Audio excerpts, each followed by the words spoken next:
Alright folks, how's it going? Some more pickups to show you today. Went a bit mad this week. Quite a bit of stuff to show you again, and I have a cheek to say that I'm not collecting anymore, which I still think I'm not, but yeah, I seem to be gathering a whole load of crap here, and I think I might be getting back into it, but I'm trying my best not to. So firstly, I got a few things in a trade from a good friend, Jamie. He doesn't use YouTube as such, but he's a personal friend. He lives in the same town as me, so I traded a few things that I had lying about from my old collection. Some Dreamcast games, some doubles of PlayStation 1 games, a few other things. So I got two PS3 controllers. I already have two PlayStation 3 controllers, but I wanted another two so that I could play 4-player Minecraft with the kids. So one is the original 6-axis, if that will focus. There we go. So that's actually the first 6-axis I've owned, and it's extremely light because there's no rumble motors in it. But yeah, apart from no rumble, it's exactly the same and suits me fine. And the other one's a dual shock. So they're both working perfectly. As part of the same trade, I got Killzone 2 and 3 for the PlayStation 3. Huge fan of the Killzone series. I was actually considering buying you can buy like Killzone 1, 2 and 3 all on the one game. Basically, I don't know if it's in the one disc or over 3 discs. So I was actually considering buying it, and then Jamie had bought himself a second PlayStation 3 and he got a whole load of games with it, so I got these two out of it. I've played and completed Killzone 2, but I have never played Killzone 3 at all. So yeah, it'll be good. I'm going to actually play through Killzone 2 first and then play Killzone 3, and then I'll play Shadowfall again on the PlayStation 4. So next I have a couple of charity shop finds here. I found these at a local charity shop. So nothing spectacular, but I got Harry Potter and the Philosopher's Stone for the PS1. It's a PlayStation 1 game that I don't own. The PlayStation 1 is really the only system that I will buy most anything for. I won't buy sports games. I refuse to buy, fodder. But the likes of this, I wouldn't buy it for any other system. But I do like to add games to the PlayStation 1 collection. So if you can see, there's a big crack across the front of the case, but I do actually have a few spares. And it's complete.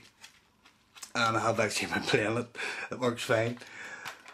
So that's Harry Potter. And a few PlayStation 2 games from the same charity shop. These were all 99p each. Firstly, I got Brothers in Arms, Earned in Blood. I'm not really a huge fan of the Brothers in Arms series. It's all that teamed based stuff where you have to command your team, and I always forget what the hell the commands are. And yeah, apart from that, it's okay. I like a World War II game, so worth picking up for 99p. Disney's Cars. Wasn't going to bother with this because it's platinum, but I do like my racing games, so I thought I would give it a go, see what I thought. Played it, and it's not great.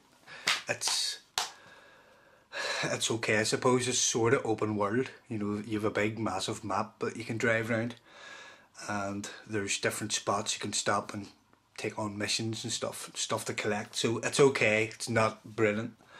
I don't know whether I'll hang on to it or not because it's a platinum version, but I'll give it another play and see what I think. And the last one from the same charity shop is Dragon Ball Z Budokai 3, which is a fighting game basically. There is a story mode in it as well. I'm not a huge Dragon Ball fan. Well, I'm not a fan at all, so I really don't know the story. So I had a go at this and I was reasonably impressed. I didn't know any of the moves, but button bashing seemed to get some results. Some of the moves are quite spectacular in it, so I'll definitely give this some more time. Maybe even read the instructions and learn learn what I'm doing. So yesterday was my wife's birthday, and I had planned to take her to a local jail here, and it's in Belfast, and the jail was used up until about 96 or 97, something like that, and then it closed, and it's a couple of 100 years old, so they've opened it as a tourist attraction. And I had planned to take my wife down there, only we got held back by her father arriving, and we didn't get there in time. So instead I took her to a local spot in Belfast, and we spent the whole day going around charity shops. So she seemed to enjoy it. She was more shaking her head at me for buying loads of crap, but that was her day out for her birthday, was traipsing around charity shops with me. So I hope she enjoyed it, because I know I did. So quite a few pickups here from the charity shops. First one up is PlayStation 1 game is Creatures Raised in Space. I did have, this is basically Creatures 2. I did have Creatures 1, but if I remember right, it didn't have the front, slip, the front cover. I don't seem to own it anymore, so I must have got rid of it. I've given it to a charity shop or traded it or something because it wasn't complete. So Creatures 2, complete and in very nice condition. I've yet to play this. And I picked up Gran Turismo, the original. I actually already own this, but I think these were 50p each. I really couldn't resist it. So it will probably be up for trade at some stage in the future. I am planning on doing a trades video at some stage, so this will probably be in it. It's complete and in nice condition, apart from a bit of a crack on the case there. Next are all PlayStation 2 games. Firstly, have the original Burnout, which I'm a huge fan of the Burnout series. And since getting the PlayStation 2 back there a few weeks back, I want to try and get all of these. So again, I think these were 50p. If I remember, it was in so many shops, I can't remember. So I'll say they were 50p. Yeah, the original Burnout, complete, very nice condition. Time Crisis 2. I don't have the light gun for the PlayStation 2. I don't even have a reasonable sized CRT television anymore. But I remember this as being an absolutely brilliant game, so I thought I would get it. Yeah, I'll probably pick up a gun at some stage. I do have the Namco gun for the first PlayStation, so I'm not sure if that works with this. Maybe, maybe not, and probably not. I'll have to try it. Next up is a strange one, is Habitrail Hamster Ball.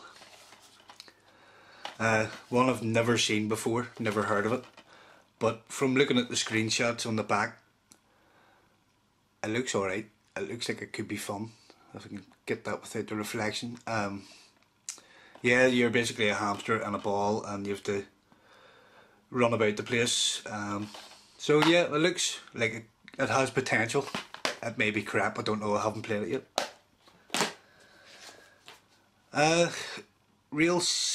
Racing Simulator 3, that was hard to say. It's like a Formula 1 type racing game. Again, if it's a racing game and it looks half decent and I haven't played it, I'll pick it up. Worth a try. Again, complete. Again, it was 50p, it wasn't $7.97. And another Brothers in Arms game is Road to Hill 30. Again, because it's a World War II game, is the main reason I picked it up. And it's complete. Some sort of map at the back there. yep, I've yet to play that one as well. So the PlayStation 2 collection is coming along lovely. And lastly, for the PlayStation 2 is Gran Turismo 4. It's a must have been a pack-in version, not to be sold separately. It's actually in the PlayStation 2. I was playing it last night. Complete, working perfectly. So my favourite Gran Turismo game is Gran Turismo 3. Is A-Spec you call it. Yeah, after it all seemed to go a bit sterile or stale for me. Gran Turismo 3 is the last one that feels raw, and the cars are they feel a lot meaner. But Gran Turismo 4 is definitely worth getting just for the sheer graphics. It's probably one of the best looking games on the PlayStation 2. So yep, happy to get those. So while I was out at those charity shops, I managed to find another PlayStation. I think that's 13 I have now, 12 or 13. I've got some sort of problem when it comes to PlayStation 1s. As you can see, it was $4.99, so you know, for a £5 I found them absolutely impossible to resist. It is a 7502 model, one of the later ones. Doesn't have the extra ports at the back. The door's missing over the parallel port. But apart from that, I was actually playing this last night, tested it out thoroughly, and it works perfectly. A couple of doggy stickers on the front of it there. Now when I checked this in the shop, I popped it open to have a look, and it had a copy of Tarzan, Disney's Tarzan, in it. So I got a free disc. That I was actually started playing it last night, and my daughter took an interest and she wound up sitting playing it for about an hour and a half. So I think this PlayStation is going to wind up in my daughter's bedroom because she wants to play Tarzan. So it's not like I don't have enough PlayStations that I can't spare one for her bedroom. It came with the hookups, and it came with one controllers, one of the original ones without the joysticks. It works perfectly. So when I got this home, I opened it up and I actually found that it had one of these springs in it for the cheat cartridges. It's a wee bit bent at the bottom, but you know, they had it in and then they closed the door, which is why the spring's a bit bent. So this did have a cheat cartridge on it at some stage, which may mean the laser isn't the best in it because it's been reading lots of copied games. But I've only tested it with originals and it works flawlessly. It loads really quickly and I've absolutely no complaints. So I got a new spare spring, which is always handy. So next, a couple of eBay purchases. After doing the video about the cheat cartridges that I put out there last week, I took a notion and went on eBay and was looking through all the cheat cartridges that were for sale, and I found a bit of an oddity which I had never heard of before, which is this thing. It was brand new and sealed. I actually split the blister pack open here to get it open, so it was brand new and sealed. If you can see, it's a game booster which allows you to play Game Boy games on your PlayStation 1. So this plugs into the back of the PlayStation the same way one of the cheat cartridges would. As you can see, the thing's absolutely, you know, mint. Well, the box has a few things in it just from storage over the years, but inside it's brand new. So it's the thing itself. So it plugs into the parallel port, same idea as the cheat cartridges, and then you put your Game Boy games in the top. If anyone follows me on Facebook, you'll know exactly what I think of this. I'm hoping to do a video review of this within the next couple of days. So if you're interested, definitely watch that video before you go out and buy one of these things. Yeah, so for me, I'm still glad that I bought it. it's an oddity. It's one of those things that I'd never heard of, and one of those quirky sort of things that I like to own. If you've watched my PlayStation accessories video of my collection, you'll know that I like this sort of weird stuff. Whether it's good or not is irrelevant. You know, it's just the simple fact that it was made is curiosity enough for me to own it. And while I was on eBay, I actually bought a boxed cheat cartridge.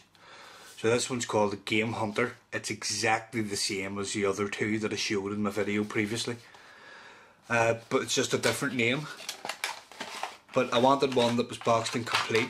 It actually came with the instructions, so I've actually learned a couple of things since doing my video about the cheat cartridges.